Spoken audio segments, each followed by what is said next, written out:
కేరళ వరద బాధితులను ఆదుకునేందుకు ప్రతి ఒక్కరూ ముందుకు రావాలని సిపిఐ బద్వేల్ ఏరియా కార్యదర్శి వీరశేఖర్ పేర్కొన్నారు. బద్వేల్ మండలం భారత కమ్యూనిస్టు పార్టీ సిపిఐ పట్టణ సమితి ఆధ్వర్యంలో వరద బాధితుల కోసం విరాళాల సేకరణ చేపట్టారు. ఈ సందర్భంగా సిపిఐ సీనియర్ నాయకులు అబ్దుల్ ఖాదర్, ఏరియా కార్యదర్శి వీరశేఖర్ మాట్లాడుతూ, ఆపదలో ఉన్న సాటి మనిషిని ఆదుకోవటం ప్రతి ఒక్కరి బాధ్యతగా తీసుకోవాలన్నారు. అలాగే ముఖ్యంగా కేరళలో చిక్కుకున్న వరద బాధితుల కోసం కేంద్ర ప్రభుత్వం కేవలం తక్కువ నిధులు కేటాయించడం దారుణమన్నారు.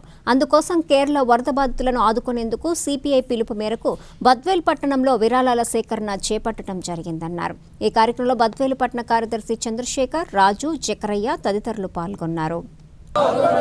సాయం చేయండి కేరళ వరద బాధితులకు. ప్రకటించాలి జాతీయ విపత్తుగా. ప్రకటించాలి జాతీయ విపత్తుగా. మానవత్వంతో ఆదుకోండి కేరళ వరద బాధితులను. ఆర్థిక సహాయం చేయండి కేరళ వరద బాధితులకు. ఆర్థిక సహాయం చేయండి కేరళ వరద బాధితులకు.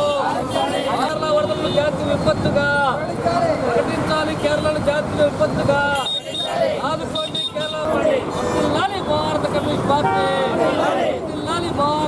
పార్టీ కేరళ రాష్ట్రంలో వరదల బీభత్సవం సృష్టించి తండ్రికి పిల్ల తల్లి లేకుండా, తండ్రి కొడుకు తల్లి లేకుండా, బంధువులు కోల్పోయి, ఇల్లు కోల్పోయి, సర్వస్వం కోల్పోయి మీద పడ్డారు.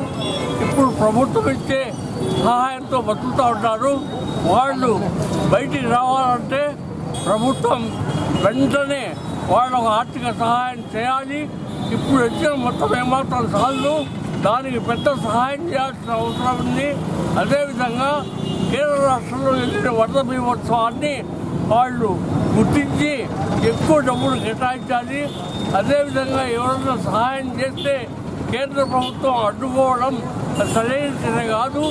ఎందుకంటే మానవత్వం ఉన్న ప్రతి వాడు కేరళ బాధితులను ఆదుకోవాలా. ఆదుకున్నప్పుడే మన మానవత్వం బయటపడుతుంది. దానికోసమై అందరూ సహకరించాలని, సహాయం చేయాలని, వాళ్ళకు మేము ఇచ్చే సహాయం అంతో ఇంతో ఉపయోగపడుతుంది. ఆ విధంగా మానవత్వాన్ని చాటుకోవాలని మీకు అందరికీ నేను వినయపూర్వకంగా విజ్ఞప్తి చేస్తున్నాను. కేరళలో సంభవించినటువంటి భారీ వరదల కారణంగా ఈరోజు మొత్తం సర్వస్వం కోల్పోయినటువంటి కేరళ బాధితులకు అండగా ఈరోజు భారత కమ్యూనిస్టు పార్టీ సిపిఐ బద్వేలు పట్టణ సమితి ఆధ్వర్యంలో ఈ యొక్క విరాళాల సేకరణ కార్యక్రమం నిర్వహిస్తూ ఉన్నాం. మరి ప్రధానంగా ఈరోజు కేరళ చూస్తే మొత్తం అతలాకుతలం అయిపోయింది. 20,000 కోట్ల నుంచి 30,000 కోట్ల రూపాయలు పైబడి ఈరోజు నష్టం జరిగితే కేవలం కేంద్ర ప్రభుత్వం 950 కోట్ల రూపాయలు మాత్రం కేటాయించడం చాలా దుర్మార్గమైనటువంటి చర్య.